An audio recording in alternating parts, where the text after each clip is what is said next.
Hello everyone, I welcome you all to iExamB. I hope all of you are fine. iExamB की इस YouTube platform SSCB पर आप सभी का स्वागत है। SSCB पर हम सभी आपको SSC, रेलवेज या डिफेंस से संबंधित जितने भी एग्जाम्स होते हैं उन सब की तैयारी आपको करा रहे हैं। तो इसी कड़ी में आपको डेली 12 बजे यहाँ पे वीडियोस मिल जाती हैं।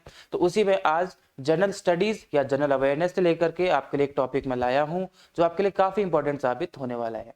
करंट अफेयर्स भी एक इंपॉर्टेंट टॉपिक होता है जो आपके लिए हर वर्किंग डे पे शाम को 6 बजे लाया जाएगा, जो आपको मिल ही रहा है ऑब्वियसली वीकेंड्स के अलावा। तो आज के इस वीडियो में हम लोग बात करेंगे एक ऐसे टॉपिक पे जहाँ से क्वेश्चंस आपके बनते ही बनते हैं। एक है अवार्ड्स एंड ऑनर्स। इसमें आपका चाहे एसएससी हो, चाहे डिफेंस हो, चाहे रेलवे का एग्जाम हो, वहाँ पे आपके लिए अवार्ड्स एंड ऑनर्स से क्वेश्चन तो बनते ही बनते हैं। तो हम लोग अभी दिसंबर का महीना गया है 2022, तो दिसंबर के महीने में जितने भी इंपॉर्टेंट अवार्ड्स, ऑनर्स, रिवॉर्ड्स हैं जो भी किसी को दिए गए हैं, जो आपके एग्जाम के लिए काफी इंपॉर्टेंट हो जाते हैं, उन सभी को देखने का ट्राई करेंगे शॉर्ट एंड क्रिस्प तरीके से, जिसमें आपका टाइम भी ज्यादा वेस्ट ना हो। तो चलिए शुरू करते हैं। सबसे पहले जो पहला अवार्ड मैंने लिया है, जो कि दिसंबर के महीने में दिया गया या उसमें चर्चाओं में आया, वो था Australia's superstars of stem award. काफी इंपॉर्टेंट है ऑस्ट्रेलिया का सुपरस्टार ऑफ स्टेम अवार्ड, जो कि साइंस एंड टेक के एरिया में दिया जाता है। अब है तो ये ऑस्ट्रेलिया का, लेकिन ये क्यों इंपॉर्टेंट हो जाता है? क्योंकि ये 3 इंडियन ओरिजिन पर्संस को दिया गया। अब वो कौन कौन है आपके लिए नाम इंपॉर्टेंट हो जाते हैं? नीलिमा काडियाला, डॉक्टर एना बाबू रमानी और डॉक्टर इंद्रानी मुखर्जी। इन 3 इंडियन ओरिजिन पर्संस को ये अवार्ड दिया गया था, इसीलिए ये आपके लिए काफी इंपॉर्टेंट साबित हो जाता है। अब ये है क्या ऑस्ट्रेलिया का सुपरस्टार ऑफ स्टेम? ये क्या चीज है? ये एक इनिशिएटिव है that aims to smash societies gender assumptions about scientist and as well as increase the public visibility of females and non binary peoples. का मतलब ये है कि सोसाइटी में जितने भी जेंडर एजम्पशंस हैं साइंटिस्ट के लिए, जितने भी साइंटिस्ट के प्रति अगर जेंडर को लेकर के भेदभाव होते हैं, तो उन सभी को स्मैश करता है, खत्म करने का ट्राई करता है। ये उसकी अवेयरनेस के लिए बेसिकली ये अवार्ड दिया जाता है। और सोसाइटी में फीमेल्स की ज़्यादा से ज़्यादा भागीदारी हो और नॉन बाइनरी पीपल की भागीदारी हो, उसके लिए भी ये काफ़ी ज़्यादा वर्क करता है। तो इसीलिए ये इंपॉर्टेंट हो जाता है, क्योंकि ये 3 इंडियन ओरिजिन वुमेन को या पर्सन्स को अभी हाल ही में दिया गया है। ठीक है, और जान लेते हैं इसके बारे में क्या इंपॉर्टेंट है। देखिए, ऑस्ट्रेलिया के सुपरस्टार ऑफ स्टेम अवार्ड के बारे में और क्या चीजें इंपॉर्टेंट हो जाती हैं। यह ऑस्ट्रेलिया की जो साइंस एंड टेक डिपार्टमेंट है उसके द्वारा हर साल दिया जाता है। क्यों दिया जाता है आपको बेसिकली हमने बता ही दिया है। इसके बाद ये जो आपकी संस्था है, ये वहां पे लगभग 1,05,000 साइंस एंड टेक्नोलॉजिस्ट को क्या करती है? रिप्रेजेंट करती है। और 60 ऑस्ट्रेलियन एक्सपर्ट्स जो कि एम्प्लॉयड हैं, उन सभी को रिप्रेजेंट करने का काम ये करती है। क्या? सुपरस्टार ऑफ स्टेम ये संस्था। ठीक है, अब जो भारत में जो इंडियन ओरिजिन है जिनको दिया गया है, जैसे पहले है नीलिमा काडियाला। ये कौन है? ये एक IT प्रोग्राम मैनेजर है एट चैलेंजर लिमिटेड। यहाँ पे 15 साल से काम कर रही है, इनको 15 साल का एक्सपीरियंस है। डॉक्टर एना बाबू रमानी, ये एक साइंटिफिक एडवाइजर है। क्वेश्चन आपसे एसएससी में ऐसे ही पूछ लेता है कि इनका प्रोफेशन क्या है, ये करती क्या है, इसलिए आपको बता रहा हूँ। ठीक है, और जो इंद्रानी मुखर्जी हैं, ये एक जियोलॉजिस्ट हैं। कहाँ पे? तस्मानिया यूनिवर्सिटी में। तो ये तीनों चीजें आपको याद रखनी है कि ये कौन है, ये कौन है और ये कौन है। और ये अवार्ड भारत के किन 3 इंडियन ओरिजिन के किन 3 लोगों को दिया गया था, उनके नाम आपको याद रखने चाहिए थे। एसएससी ऐसे सवाल आपसे पूछता है। ठीक है, तो इस वाले अवार्ड से ये चीजें आपके लिए इंपॉर्टेंट थी। आगे बढ़ते हैं। अगला आपका अवार्ड है the emissary peace award. The emissary of peace award, ये काफी ज्यादा इंपॉर्टेंट है। Emissary of peace award, photo देख करके आप समझ गए होंगे कि पंडित श्री रविशंकर को ये दिया गया, ये वाला एमिसरी ऑफ पीस अवार्ड। क्यों दिया गया? इनका एक कैंपेन चल रहा है, स्टैंड ऑफ पीस कैंपेन चलता है। तो इस कैंपेन के दौरान ही दिया गया कौन सा award? Emissary of peace award. देखिए, यहां से एक क्वेश्चन क्या बन सकता है आपके लिए कि I stand for piece campaign किसके द्वारा चलाया जा रहा है, किसका है? तो ये किसका है? श्री रविशंकर का है। अब श्री रविशंकर कौन है? ये एक इंडियन स्पिरिचुअल लीडर और ग्लोबल ह्यूमैनिटेरियन है। और इसके बाद इनके बारे में क्या जान सकते हैं हम लोग? इनकी एक संस्था है, यानी एक एनजीओ है, आर्ट ऑफ लिविंग।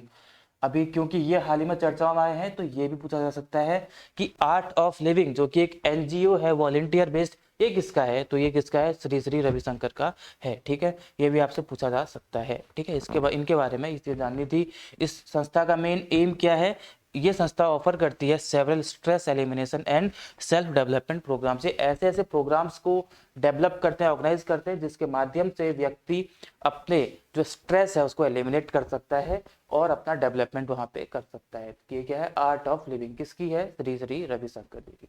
ठीक है, आगे बढ़ते हैं, अगला क्या है देखते हैं। The 2022 Kamala Devi Chattopadhyay NIF book prize, काफी important, NIF book prize. Book prize है तो ऑब्वियसली बुक के लिए दिया गया होगा, लेकिन बुक के साथ साथ वो बुक किसकी है, किसके द्वारा ऑथर की गई है, ये भी आपके लिए काफी इंपॉर्टेंट हो जाता है।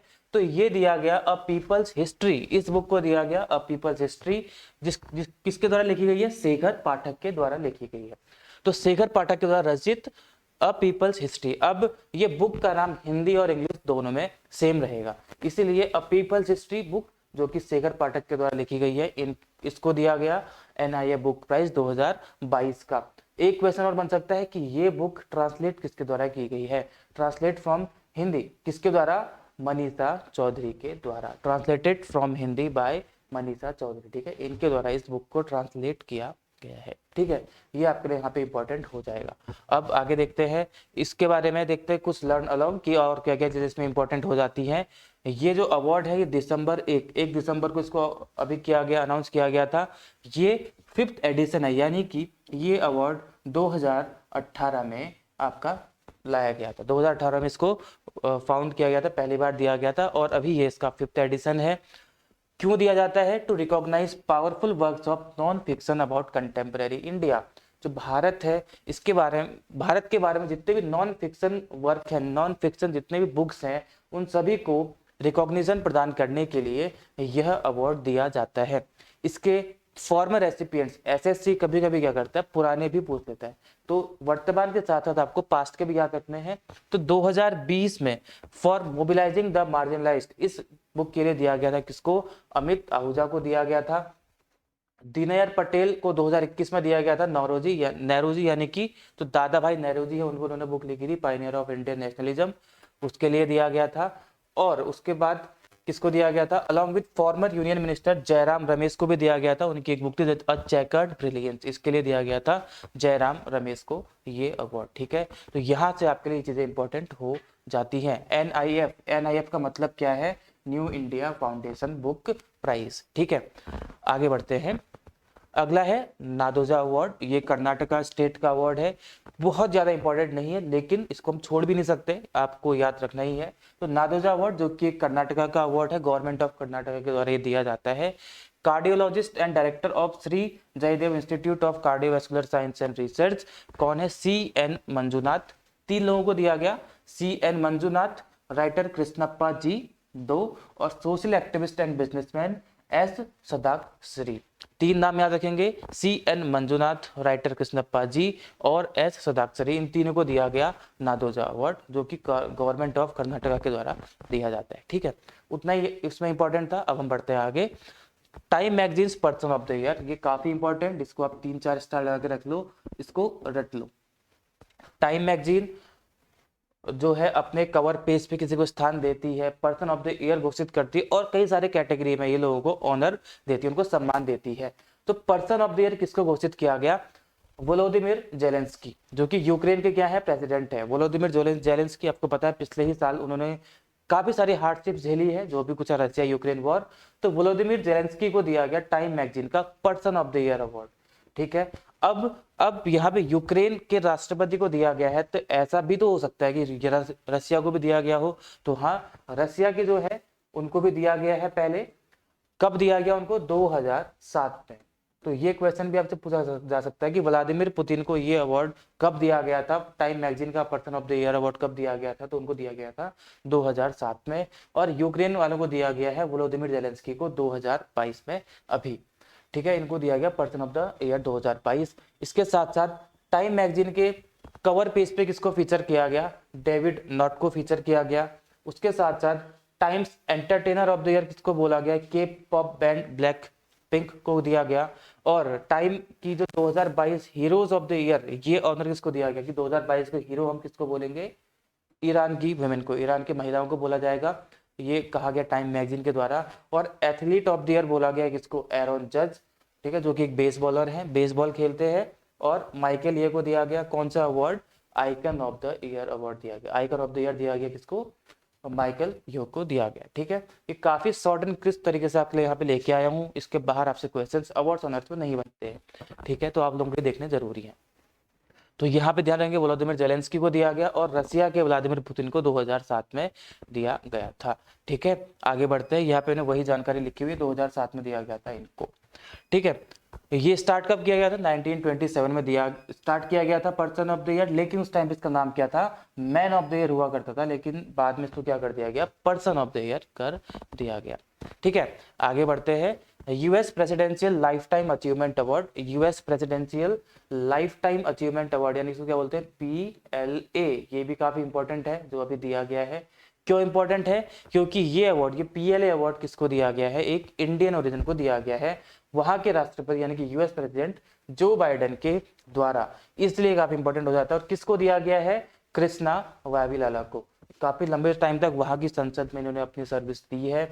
क्यों दिया गया, with the PLA for his contributions to his community and the country at large, अपनी कम्युनिटी के लिए और कंट्री के लिए अपनी डेडिकेशन से इन्होंने काम किया, कॉन्ट्रीब्यूशन वहां पे दिए, इस चीज के लिए इनको इस चीज से नवाजा गया है। USPLA यानी कि US president life time achievement award. ये दिया क्यों जाता है, यही जो भी व्यक्ति वहां पे अपनी कम्युनिटी के लिए और कंट्री के लिए डेडिकेशन के साथ काम करता है, तो उसको इस अवार्ड से वहां पे नवाजा जाता है। ठीक है, आगे देखते हैं इसमें क्या इंपॉर्टेंट है, इसके बारे में यहाँ पे लिखा है, ये PLA led by AmeriCorps is an annual event held to honour citizen. क्यों दिया जाता है, सिटीजन को ऑनर करने के लिए। कौन सिटीजन्स को, who exhibit outstanding character worth ethic and dedication to their communities, जो अपनी कम्युनिटी के लिए अपना एक बेहतरीन सा कैरेक्टर वहां पे क्या करते हैं, पेश करते हैं। ठीक है, आगे बढ़ते हैं। PETA India's 2022 person of the year. वैसे तो जितने भी अवार्ड्स मैंने इस स्लाइड में, इस PPT में इसमें लिए हैं, सारे के सारे इंपॉर्टेंट है, फिर भी कुछ ज्यादा इंपॉर्टेंट हो जाते हैं, जिसमें से एक है PETA India's 2022 person of the year award. PETA India ये किसको दिया गया, सोनाक्षी सिन्हा, जो कि बॉलीवुड इंडस्ट्री की एक एक्टर हैं, इनको दिया गया। इनके पिताजी कौन है, शत्रुघ्न सिन्हा। सोनाक्षी सिन्हा को दिया गया 2022 का person of the year title, किसके द्वारा, पेटा के द्वारा। अब ये पेटा क्या है, पेटा क्या करता है, people for the ethical treatment of animal, जैसे कि आपको नाम से मालूम चल रहा है, ये उन व्यक्ति को दिया जाएगा जो एनिमल्स के साथ एक एथिकल ट्रीटमेंट करते हैं, यानी कि मानवीय वहां पे व्यवहार करते हैं, उनके साथ करुणा दया के साथ पेश आते हैं। जो पेटा है, इसको 1980 में फाउंड किया गया था। इसका मेन मकसद यही है कि to establishing and defending the rights of all animals, ये सारे के सारे एनिमल्स जितने भी हैं उन सभी के राइट्स को डिफेंड करने का ट्राई करते हैं। और इनका ये मानना होता है कि जो एनिमल्स हैं, ये इसलिए नहीं है कि हम लोग उन पे एक्सपेरिमेंट करेंगे, ह्यूमन उन पे एक्सपेरिमेंट करें, उनको खाए पिए या किसी भी तरीके से यूज करें, उस चीज को रोकना ही इनका मकसद है और उस चीज के लिए अवेयरनेस फैलाना ही पेटा का मकसद है। इसीलिए ये लोग हर साल इस तरीके से किसी न किसी को person of the year title से घोषित करते हैं, ताकि उनको सम्मान मिले और वो लोग इसमें और आगे तक इसमें काम करें। यही चीज मैंने यहाँ पे लिखी हुई है। ठीक है, पेटा, पेटा का फुल फॉर्म क्या है, people for the ethical treatment of animals, जिसके हेडक्वार्टर आपको यूनाइटेड स्टेट्स के वर्जीनिया में दिख जाएंगे। और इसके प्रेसिडेंट कौन है, इनग्रिड न्यूकिर्क। ठीक है, इनग्रिड न्यूकिर्क है। आई होप आपको ये सारी चीजें समझ में आ रही होंगी और अच्छा लग रहा होगा। ठीक है, ये भी काफी इंपॉर्टेंट आपके लिए यहाँ पे हो जाते हैं। आगे बढ़ते हैं, देखते हैं अगला अवार्ड कौन सा लिया है मैंने। अगला अवार्ड लिया है DSCI AISS award for best security practices in government sector. Bharat में गवर्नमेंट सेक्टर में सबसे ज्यादा सिक्योरिटी किसने प्रदान करी, सबसे अच्छा परफॉर्मेंस सिक्योरिटी के एरिया में किस संस्था ने किया गवर्नमेंट की, उसके लिए अवार्ड दिया गया किसको, UIDAI को दिया गया। Unique identification authority of India को best security practices of in government sector in India दिया गया। ठीक है, DSCI का मतलब क्या, data security council of India, ये एक इंडस्ट्री बॉडी है on data protection in India, जो भारत में डाटा प्रोटेक्शन के लिए काम करती है। नासकॉम के द्वारा इसको स्टैब्लिश किया गया है। इन्होंने अवार्ड किया किसको, UIDAI को। ठीक है, for its significant role in securing national critical Aadhaar infrastructure that provides digital identity based welfare services to residents. इन्होंने क्यों दिया इनको, इन जो यूआईडीएआई का रोल है नेशनल क्रिटिकल जो आधार है ना आपका आधार कार्ड, उसमें बेस्ट सिक्योरिटी को प्रदान करने के लिए। और आधार क्या है, आपको प्रोवाइड करता है digital identity based welfare services to residents. Bharat के जितने भी रेसिडेंट्स हैं उनको उनकी भलाई के लिए सर्विसेज दी जा सके, उसके लिए उनको एक डिजिटल आइडेंटिटी प्रदान करता है, जिसमें हर किसी का एक अपना यूनिक आइडेंटिफिकेशन नंबर होता है। आगे बढ़ते हैं, the Rabindranath Tagore literary prize. Literary prize obviously फिर से लिटरेची के फील्ड में रविंद्रनाथ टैगोर लिटरेरी प्राइज 2021-22 दिया गया। किसको दिया गया, दो लोगों को ज्वाइंटली दिया गया, सुदीप सेन, यहाँ मैंने हाईलाइट कर रखा है, और एक कौन है, शोभना कुमार।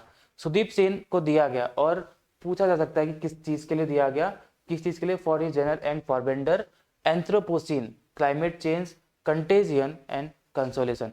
किस रचना के लिए इनको दिया गया यह पूछा जा सकता है, तो ये किसके लिए दिया गया इनको, जनरल एंड फॉरबेंडर एंथ्रोपोसीन, ठीक है, ये इनकी रचना है यहाँ तक। और शोभना कुमार को किस चीज के लिए दिया गया, heaven collection a sky full of bucket list, a sky full of bucket list के लिए दिया गया किसको, शोभना कुमार को, रविंद्रनाथ टैगोर लिटरेरी प्राइज। जितने भी लिटरेरी प्राइज होते हैं उन सभी को आपको ऐसे याद रखना है कि आपको नाम तो याद रखना ही है और किस चीज के लिए दिया गया वो भी याद रखना है, क्योंकि उनमें किसी भी चीज को वो आपसे पूछ सकता है कि बोल दे कि इनको दिया गया ये अवार्ड किस चीज के लिए, तो आपको बताना पड़ेगा ये, तो इस चीज के लिए ये अवार्ड किसको दिया गया, तो इनको दिया गया, ये भी आपसे पूछा जा सकता है। इसमें $10,000 और एक स्टैच्यू आपको रविंद्रनाथ टैगोर का प्रदान किया जाता है, ठीक है। इसके बारे में जो ये अवार्ड है, जो ये प्राइज है, इसके बारे में देख लेते हैं। तो रविंद्रनाथ टैगोर लिटरेरी प्राइज इसको स्टार्ट किया गया था 2018 में, किस चीज के लिए, वही लिटरेरी वर्क्स को रिकॉग्नाइज करने के लिए और सोशल अकम्प्लिशमेंट को रिकॉग्नाइज करने के लिए इन ऑथर्स के लोगों की। In 2020 the award was won by Raj Kamal Jha. ये भी पूछ सकते हैं आपसे कि 2020 में किसके द्वारा जीता गया, जो अभी दिया गया दिसंबर में 2021-22 है, याद रखेंगे 2021-22 है। इससे पहले कब दिया गया, 2020-21 दिया गया ऑब्वियसली। 2020-21 किसको मिला था, राज कमल झा को। 2019-20 किसको दिया गया था, 2019-20 दिया गया था, it was awarded posthumously to Kabir. Kabir को दिया गया था पोस्टह्यूमसली, मरणोपरांत, ठीक है, 2019-20 में। जो राज कमल झा है काफी इंपॉर्टेंट है क्योंकि ये चीफ एडिटर किसके, न्यू जो इंडियन एक्सप्रेस अखबार आता है उसके थे, ठीक है। किस चीज के लिए दिया गया था, for the city and the sea, इस चीज के लिए दिया गया था, ठीक है। ये आपके लिए काफी इंपॉर्टेंट हो जाता है। आगे बढ़ते हैं, गौरी अम्मा अवार्ड काफी इंपॉर्टेंट क्योंकि ये फॉर द फर्स्ट टाइम दिया जा रहा है, पहली बार गौरी अम्मा award for the first. KR Gauri अम्मा एक नेशनल अवार्ड है, ठीक है, उड़ीसा का नेशनल अवार्ड है, उड़ीसा से है मतलब। Gauri Amma national award was given to Cuban social activist doctor Aleida Guevara, ठीक है, ये है क्यूबा की डॉक्टर एलिडा ग्युएवारा, इनको किए ह्यूमन राइट्स की एक तरीके से एडवोकेट हैं, तो इनको दिया गया ये वाला, ठीक है। 5 जनवरी को इनको दिया गया, अभी हाल ही में कुछ ही दिन पहले दिया गया, 2-4 दिन पहले, ठीक है, वहाँ के जो ये है इनके द्वारा, ठीक है। इसमें ज़्यादा इंपॉर्टेंट नहीं है, इतना ही है, बाकी कुछ भी नहीं है। आगे बढ़ते हैं, एकलव्य पुरस्कार। एकलव्य पुरस्कार एक्चुअली मैं थोड़ा गलत बोल गया, उड़ीसा के द्वारा गौरी अम्मा नहीं बल्कि एकलव्य पुरस्कार उड़ीसा का स्पोर्ट्स अवार्ड है। ये एक स्पोर्ट्स यानी कि खेल पुरस्कार है, स्पोर्ट्स अवार्ड, स्पोर्ट्स अवार्ड है एकलव्य पुरस्कार जो कि उड़ीसा का है। ये दिया गया किसको, साइक्लिस्ट स्वाति सिंह को दिया गया, स्वाति सिंह को दिया गया है एकलव्य पुरस्कार जो कि उड़ीसा का है। इतना ही आपको इसमें याद रखना, ज्यादा इंपॉर्टेंट नहीं है। इम्पैक्ट, ठीक है, इम्पैक्ट दिया गया है, मतलब इम्पैक्ट ने इसको इंस्टीट्यूट किया था 1993 में। इससे ज़्यादा आपको इसमें इंपॉर्टेंट कुछ है भी नहीं और इसमें याद नहीं भी रखना है, ठीक है। तो ये थे आपके 2022 दिसंबर, यानी कि दिसंबर 2022 में जितने भी अवार्ड्स, ऑनर्स, रिवॉर्ड्स, रिकॉग्निशंस थे जो इंपॉर्टेंट हैं, जहां से आपके एग्जाम में क्वेश्चन पूछे जा सकते हैं, वो ये सारे के सारे थे। अब आपको करना क्या है, हमारा टेलीग्राम चैनल SSCB जो कि SSC and railway exam preparation साथ साथ डिफेंस के लिए भी है, तो वहां पे आपको जाकर के इसको ज्वाइन कर लेना है ताकि आपको जितने भी इंपॉर्टेंट अपडेट्स, क्वेश्चंस आपकी प्रैक्टिस के लिए, PDFs आपके स्टैटिक नॉलेज के लिए आपको मिलते रहेंगे यहाँ पे सर, ठीक है। इसके साथ साथ आपको हमारे इस चैनल को सब्सक्राइब करना है और इस चैनल को आगे ग्रो करने में हमारी हेल्प करनी है ताकि हम लोग आपको क्वालिटी कंटेंट यहाँ पे प्रोवाइड कर सके, ठीक है। तो आप लोग अपनी तैयारी को ऐसे जारी रखेंगे। Thank you all.